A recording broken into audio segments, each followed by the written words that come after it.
It also demands that you do your homework. Again and again, I hear gun owners say, how can we trust anything the anti-gun media says when they can't even get the facts right? For too long, you've swallowed manufactured statistics and fabricated technical support from anti-gun organizations that wouldn't even know a semi-auto from a sharp stick. And it shows. You fall for it every time. That's why you have very little credibility among 70 million gun owners, 20 million hunters, and millions of veterans who learned the hard way which end the bullet comes out. And while you attack the amendment that defends your homes and protects your spouses and your families, you've denied those of us who defend all the Bill of Rights the courtesy of a fair trial. If the NRA attempts to challenge your assertions, we are ignored. And if we buy advertising time or space to answer your charges, more often than not, we are denied. How's that for First Amendment freedom? Clearly, too many have used freedom of the press as a weapon, not only to strangle our free speech, but to erode and ultimately destroy our right to keep and bear arms as well. In doing so, you promoted your profession to that of constitutional judge and jury, more powerful than the Supreme Court, more prejudiced than the Inquisition's tribunals.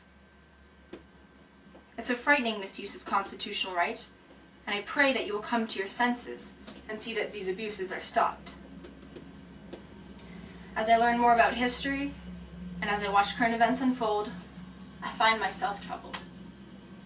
The right to keep and bear arms is threatened by political theatrics, piecemeal lawmaking, talk show psychology, extreme bad taste in the entertainment industry, an ever-widening educational chasm in our schools, and a conniving media that all add up to a cultural warfare against the very idea that guns ever had, or should have, an honorable and proud place in our society.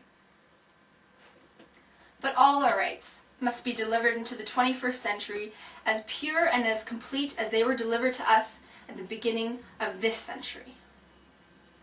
Traditionally, the passing of that torch is from tired old hands to eager young ones.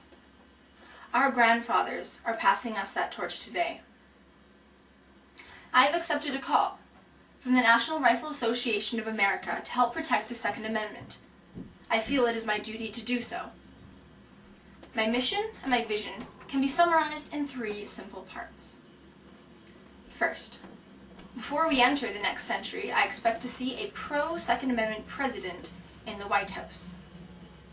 Second, I expect to build an NRA with enough political muscle and clout to keep a pro-Second Amendment Congress in place.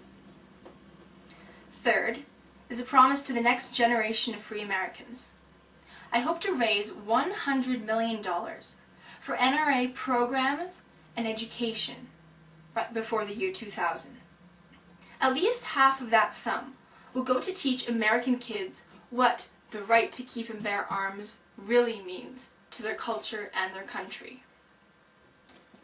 We have raised a generation of young people that believe the Bill of Rights comes to them with their cable TV.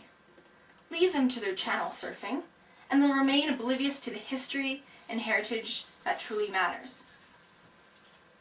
Think about it. What else must young Americans think when they hear the White House say, as it did, that a firearm in the hands of youth is a crime or accident waiting to happen? No. It is time they learn that gun ownership is constitutional, not criminal. In fact, few pursuits can teach a young person more about responsibility, safety, conservation, their history, and their heritage all at once. It is time they found out that the politically correct doctrine of today has misled them, and that when they reach legal age, and if they do not break our laws, they have the right to choose to own a gun. A handgun, a small gun, a long gun, a black gun, a purple gun, a pretty gun, or an ugly gun. To use that gun to protect themselves and their families, or to engage in any lawful purpose they desire without apology or explanation to anyone ever. This is their first freedom. If you say it's outdated, then you haven't read your own headlines. If you say guns create only carnage, I would answer that you know better. Declining morals, disintegrating families, eroding criminal justice systems, and social morals that blur right and wrong are more to blame. More to blame than any lawful gun, any legally owned firearm could. I want to rescue the Second Amendment from an opportunistic president, from a press that apparently can't comprehend that attacks on the Second Amendment set the stage for assaults on the First. I want to save the Second Amendment from all these nitpicking little wars of attrition, fights over alleged Saturday night specials, plastic guns, cop killer bullets, and so many other made-for-prime-time non-issues that were invented by some press agent down at the anti-gun headquarters.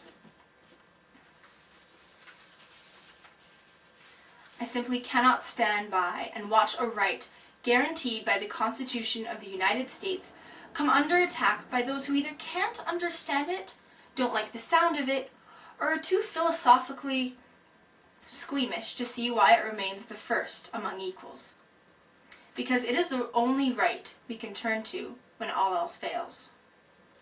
That's why the Second Amendment is America's first freedom. Please, go forth and tell the truth.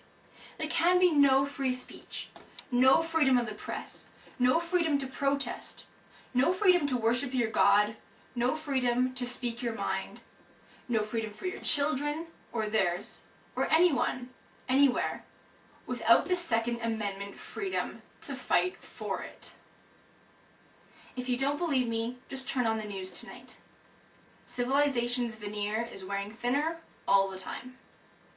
Thank you.